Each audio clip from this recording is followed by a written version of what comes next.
Hello and আসসালামু আলাইকুম everyone, তোমরা সবাই কেমন আছো? আশা করি সবাই ভালো আছো এবং সুস্থ আছো। আফটার লং টাইম আমি আবারও একটি ছোট্টখাটো ব্লগ ভিডিও নিয়ে হাজির হয়ে গেলাম। আসলে আমার একটু ঠান্ডা লেগেছে, যার কারণে ভয়েসটা দিতে খুব কষ্ট হচ্ছে। এটা কিছুদিন আগের ভিডিও। আমরা রাজশাহী থেকে সিরাজগঞ্জের উদ্দেশ্যে রওনা দিয়ে দিচ্ছি আমার কাজিন জুয়ের বাসায়। তো আজকের দিনটা আমার কাছে অনেকটাই স্পেশাল এবং আমরা অনেক হ্যাপি। আমরা 3 জন কাজিন মিলে আমার চাচাতো বোন জুয়ের বাসায় চলে যাচ্ছি সিরাজগঞ্জে। আর এই যে দেখো, রাস্তায় জ্যামে পড়ে গেছি। রাজশাহী শহর এখন অনেকটা ঢাকা শহরের মতো হয়ে গেছে।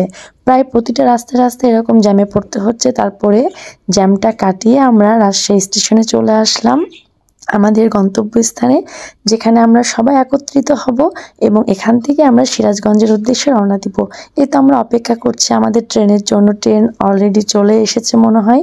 আমরা এখানে 2 বোন আছি, এখনও আমার লতা কাজিন আসেনি। তারপর আমরা সবাই একসাথে হয়ে গেলাম। এখন কিছুক্ষণের মধ্যে আমরা ট্রেনে উঠে বসবো। আজকে অনেক অনেক মজা লাগছে। সবচেয়ে কষ্টের কথা হলো, আসলে আমাদের হুট করে ডিসিশনটা রাত্রে হয় যে আমরা কালকে সিরাজগঞ্জে চলে যাব, যার কারণে আমাদের টিকিটটা কাটা হয়েছিল না, মানে টিকিট আমাদের ছিল না।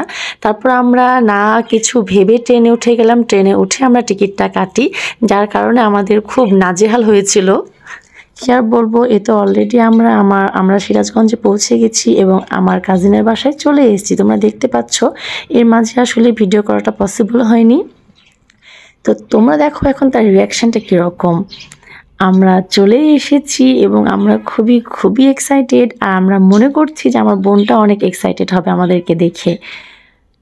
তো চলো দেখো, আমরা তো ভাবতেই পারিনি যে, কি আর বলবো, দেখতে পাচ্ছ কত কত আমরা আনন্দিত হয়েছি। আসলে বলে না যে কাছের মানুষ যখন দূরে থেকে আবার কাছে যায়, তখন আসলে আনন্দের অনুভূতিটাই অন্যরকম। তো আমরা সবাই মিলে ঘুরে ঘুরে ওর বাসাটা দেখছিলাম, যে এত সুন্দর করে বাসাটা ওই সাজিয়ে রেখেছে, কি বলবো। মনে হচ্ছে না ওই এখানে অস্থায়ীভাবে থাকে, মানে সিরাজগঞ্জ থেকে রাজশাহী, রাজশাহী থেকে সিরাজগঞ্জ যাওয়া আসার পরে কিন্তু থাকে, কিন্তু বাড়িঘর সাজানো দেখে মনে হবে ও একদম সিরাজগঞ্জে সেটেল, মানে ওখানে স্থায়ীভাবে সে থাকে, কোনো কিছুর কমতি নেই। আর প্রতিটা বাসা, প্রতিটা রুম এত সুন্দর করে সাজিয়ে রেখেছে, এতটা পরিপাটি এবং পরিষ্কার পরিচ্ছন্ন করে রেখেছে, কি বলবো। আমার তো খুবই ভালো লেগেছে যে 2 জন মানুষ থাকে, এতটা সুন্দর, এতটা পরিপাটিভাবে কীভাবে ওই মানে সাজিয়ে রেখেছে।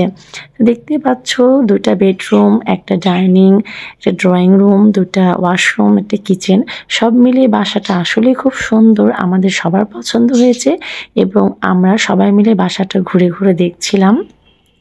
জার্নি করে বেশ খানিকটা ক্লান্ত, তারপরেও মনে হচ্ছে ক্লান্তটা কিছুই না, যখন একসাথে একত্রিত হয়ে আমরা এতটা আনন্দ পেয়েছি।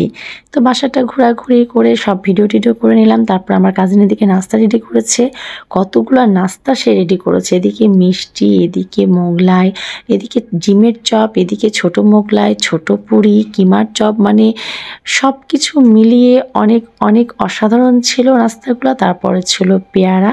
এখন সবাই মিলে আমরা এগুলো মজা করে খাবো। আর কি বলবো, অনেক আনন্দ করছিলাম, অনেক মজা করছিলাম। আমরা সবাই মিলে অনেক উপভোগ করছিলাম দিনগুলা। আজকে প্রথম দিনের ভিডিওটা তোমাদের মাঝে আমি শেয়ার করলাম। আরও কিছু ভিডিও আছে, সেই জন্য আমার সাথেই থাকবা। আরও অনেক অনেক ভিডিও দেখতে পাবা, যতটুকু পেরেছি ব্যস্ততার মাঝে তোমাদের মধ্যে শেয়ার করছি। আর ভিডিওটা ভালো লেগে থাকলে অবশ্যই একটি লাইক, কমেন্ট এবং শেয়ার করে দিবা। আর যারা যারা আমার পেজটা এখনও ফলো করোনি, তারা ফলো করে দিবা। তারপরে গল্পের মাঝে চা চললো, এদিকে আমরা অনেক মজা করছিলাম, আনন্দ করছিলাম। এদিকে মেহেদি দেওয়া চলছিল, আমাদের ছোট্ট কিউট মামুনি লামিয়া আমাদের হাতে মেহেদি দিয়ে দিচ্ছিল। আজ এ পর্যন্তই, আল্লাহ হাফিজ।